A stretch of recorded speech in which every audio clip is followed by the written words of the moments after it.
नमस्कार दोस्तों, स्वागत है आप सभी का हमारे चैनल परीक्षा प्लेटफॉर्म पर। जैसा कि आप सभी को पता है, हम डिस्कस कर रहे हैं एक सीरीज़ जिसमें इंडियन पॉलिटी के हम 100 इंपॉर्टेंट क्वेश्चंस को डिस्कस करने वाले हैं। इसी क्रम में आज अपन जो डिस्कस करने वाले हैं that is question number 11 to 20। चलिए डिस्कस करते हैं क्वेश्चन नंबर 11। निम्नलिखित में से कौन सा शब्द भारत के संविधान की उद्देशिका में नहीं है, यानी कि कॉन्स्टिट्यूशन की प्रियम्बल में कौन सा शब्द इसमें से नहीं है। तो देखिए, पहला शब्द समाजवादी, सेकंड है पंथ निरपेक्ष, प्रभुत्व संपन्न भी है, लोक कल्याण। हमारा जो सही आंसर होगा वो क्या होगा? लोक कल्याण। तो दोस्तों, लोक कल्याण जो होगा वो हमारा करेक्ट आंसर हो जाएगा। देखिए दोस्तों, यहाँ पर एक इंपॉर्टेंट बात मैं आपको बताने वाला हूँ। ये जो समाजवादी शब्द है, समाजवादी शब्द जो है वो और पंथ निरपेक्ष जो शब्द है, ये दोनों शब्द 42वें संशोधन में, पिछले वीडियो में भी हमने डिस्कस किया था कि 42वां संशोधन 1976 में हुआ था, उसमें इन दोनों शब्दों को बाद में जोड़ा गया था। और ये भी आप इम्पोर्टेंट चीज़ नोट कर लीजिए कि भारत के संविधान की उद्देशिका यानी कि प्रस्तावना या प्रियम्बल में सिर्फ एक बार ही संशोधन हुआ है, 42वां संविधान संशोधन था। ठीक है, तो ये दूसरी इंपॉर्टेंट चीज़ें भी है जो आपको नोट डाउन कर लेनी चाहिए। चलिए देखते हैं क्वेश्चन नंबर 12। भारतीय संविधान में समवर्ती सूची किसके संविधान से ली गई है? पहले तो मैं आपको इसका आंसर बता देता हूँ। आंसर है आपका ऑस्ट्रेलिया डी। ठीक है, लेकिन अब थोड़ा सा डिटेल इसके बारे में जान लीजिए आप कि समवर्ती सूची होता क्या है। हमारे भारतीय संविधान में 7वीं अनुसूची के अंदर, जिसके अंदर केंद्र और राज्यों के बीच की शक्तियों के बंटवारे के बारे में बताया गया है, इसके अंतर्गत वापस 3 सूचियाँ हैं: संघ सूची, राज्य सूची एवं समवर्ती सूची। थोड़ा सा डिटेल में आपको बता देता हूँ। संघ सूची के अंदर ऐसे विषय दिए गए होते हैं जिस पर कानून केंद्र सरकार बनाती है। राज्य सूची में वो सब्जेक्ट होते हैं जिसके ऊपर कानून राज्य सरकार बनाती है। समवर्ती सूची में कानून बनाने का अधिकार राज्य सरकार और केंद्र सरकार दोनों को होता है, लेकिन अगर उनका विषय समान है तो जो केंद्र सरकार द्वारा बनाया गया कानून है वो ही मान्य होता है। आई होप आपको समवर्ती सूची क्लियर हो गया होगा। चलिए डिस्कस करते हैं नेक्स्ट क्वेश्चन, क्वेश्चन नंबर 13। संविधान के अंतर्गत भारतीय लोकतंत्र के आदर्शों को हम कहाँ देख पाते हैं? बताइए। प्रस्तावना बिल्कुल सही आंसर है ना। हमारे जो कॉन्स्टिट्यूशन की प्रियम्बल है, प्रस्तावना है, वो बहुत ही इंपॉर्टेंट पार्ट है और उसके जो पूरे कॉन्स्टिट्यूशन का सार, कंक्लूजन, आदर्श कह सकते हैं, तो वो प्रस्तावना में हमको देखने को मिल जाएगा।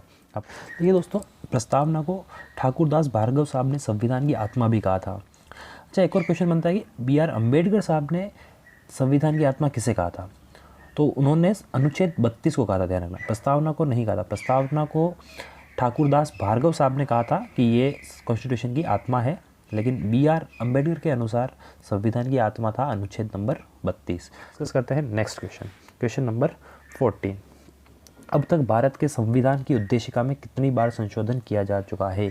बार बार मैं कह रहा हूँ, 42 अमेंडमेंट जो हुआ था कॉन्स्टिट्यूशन में, जो संविधान संशोधन 42वां हुआ था, वो बहुत इंपॉर्टेंट है क्योंकि उसमें काफ़ी सारे संशोधन हुए थे और उसी में पहली बार और आखिरी बार प्रस्तावना का संशोधन किया गया था, यानी कि अपना आंसर हो जाएगा एक ही बार। अभी तक सिर्फ एक बार ही संविधान का संशोधन किया गया, मतलब संविधान की प्रस्तावना का संशोधन किया। संविधान में तो काफ़ी सारे संशोधन किए जा चुके हैं, लेकिन प्रस्तावना में संशोधन एक ही बार हुआ है।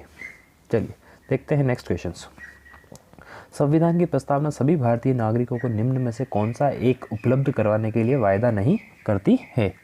तो देखिए, सामाजिक न्याय यस, राजनीतिक न्याय यस, विचार की स्वतंत्रता होती है, लेकिन पूजा की समानता, देखो पूजा की समानता से क्या मतलब है कि पूरे भारत के नागरिकों को एक ही तरह से पूजा करनी होगी, ऐसा तो नहीं कहता है हमारा कॉन्स्टिट्यूशन। यानी कि सभी को अपने अपने धर्म और पंथ के अनुसार पूजा करने का अधिकार देती है, तो ये चीज़ जो है वो इसमें गलत है। चलिए, मतलब हमारा आंसर सही हो जाएगा option number D. Next question 16। 42वें संविधान संशोधन द्वारा प्रस्तावना में से निम्नलिखित में से कौन सा शब्द जोड़ा गया? मैंने आपको पहले ही बताया 42 अमेंडमेंट बहुत इंपॉर्टेंट है, समाजवाद शब्द जोड़ा गया है इसके द्वारा। ठीक है, चलिए नेक्स्ट क्वेश्चन देखते हैं, क्वेश्चन नंबर 17। विश्व का सबसे बड़ा लिखित एवं सर्वाधिक व्यापक संविधान किस देश का है? कल हम पिछले वीडियो में ये डिस्कस कर चुके हैं कि सबसे बड़ा लिखित, हस्तलिखित जो संविधान है वो भारत का है। Very important. भारतीय राजनीतिक व्यवस्था में इनमें से कौन सर्वोच्च होता है? सर्वोच्च न्यायालय, संविधान, संसद और धर्म। देखो चारों ऑप्शन में संविधान होता है जो सबसे ऊपर होता है। ठीक है, चलिए नेक्स्ट क्वेश्चन नंबर 19, भारतीय संविधान की समवर्ती सूची की, ये क्वेश्चन शायद रिपीट हो गया है, इसका आंसर ऑस्ट्रेलिया था, इसको मैं डिटेल में डिस्कस भी कर चुका हूँ। ठीक है, चलिए देखते हैं क्वेश्चन नंबर 20, भारतीय संविधान में सम्मिलित नीति निर्देशक तत्वों की प्रेरणा हमें किस संविधान से प्राप्त हुई है? इसका सही आंसर होगा आयरलैंड से। यानी कि जो नीति निर्देशक तत्वों को कॉन्स्टिट्यूशन में शामिल किया गया है, वो जो उसका जो आइडिया लिया गया है वो कहाँ से लिया गया है?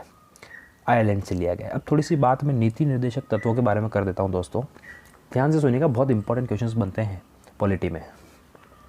नीति निर्देशक तत्व भाग 4 में अनुच्छेद 36 से 51 तक में शामिल किया गया है। देखो, नीति निर्देशक तत्व कोई मूल अधिकारों की तरह बाध्यकारी नहीं है, यानी कि अगर राज्य इनको लागू करने में असफल रहता है तो आप कोर्ट नहीं जा सकते इनके विरुद्ध, ध्यान रखिएगा। लेकिन मूल अधिकारों का हनन होने पर आप कोर्ट जा सकते हैं। इसमें बहुत सारे संशोधन भी किए गए बाद में, है ना। 42 अमेंडमेंट में बहुत इंपॉर्टेंट एक डिसीजन लिया गया था, वो ये था कि सभी नीति निर्देशक तत्वों को इम्पोर्टेंस दे दी थी किस पर? अनुच्छेद 14 और 19 पर। कि अनुच्छेद 14 और 19, 14 से लेकर 19 तक हमारे पास मूल अधिकार है, तो यानी नीति निर्देशक तत्वों को प्राथमिकता मिलेगी अनुच्छेद 14 और 19 के मूल अधिकारों पर। आई होप आपको बात समझ में आ गई होगी। और देखो, इन चीज़ों को समझने के लिए आपको डिटेल पता होना बहुत ज़रूरी है, तो आप 42 अमेंडमेंट को तो बहुत अच्छे से पढ़ लीजिएगा। ठीक है, नेक्स्ट वीडियो में हम डिस्कस करेंगे question number 21 to 30। Till then stay tuned. जय हिंद। Press the bell icon on the YouTube app and never miss another update.